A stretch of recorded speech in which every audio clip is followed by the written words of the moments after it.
munaasabad culus oo shahaadooyin lagu guddoonsiinayay in ka badan 200 oo haween oo dhamaystay waxbarashada heerka koobaad ee dadka waaweyn gaar ahaan qoraalka akhrinta iyo xisaabaadka ayaa maanta lagu qabtay xarunta dawladda hoose ee magaalada Burco. munaasabadan oo ay ka qayb galeen madaxda dawladda hoose, xildhibaano ka tirsan golaha deegaanka iyo waliba madaxda ururka Tawfiiq oo isagu soo abaabulay munaasabadaasi iyo waliba ardadii loo qabanayay munaasabadan ayaa waxa uu nuxurkeedu ahaa in ardaydan oo muddo dhowr bilood ku guda jirtay waxbarashadan dadka waaweyn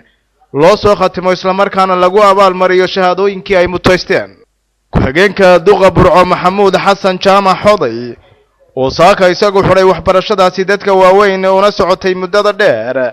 ayaa waxa uu ugu baaqay haweenka inay noqoto aqoontoodu mid ka muuqato qoysaskii ay ka soo jeedaan. waxaanu kula dardaarmay haweenkii waxbarashadaasi loo xidheeyay inaanay ka hadhin sii wadida waxbarashadooda.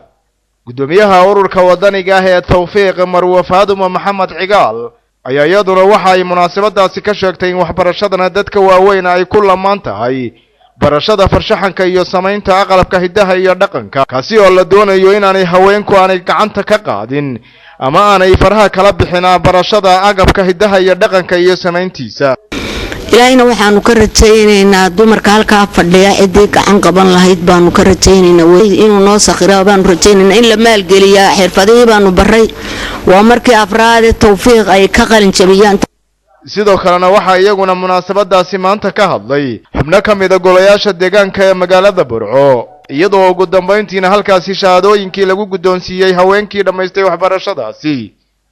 ururkan Tawfiiq ayaa waxa uu sidan oo kale uu haatan ka wada magaalada Burco barnaamijyo waxbarasho oo wax lagu barayo dadka waaweyn iyo waliba qaar loogu talagalay carruurtaba. Yuusuf Ibraahim Warsame,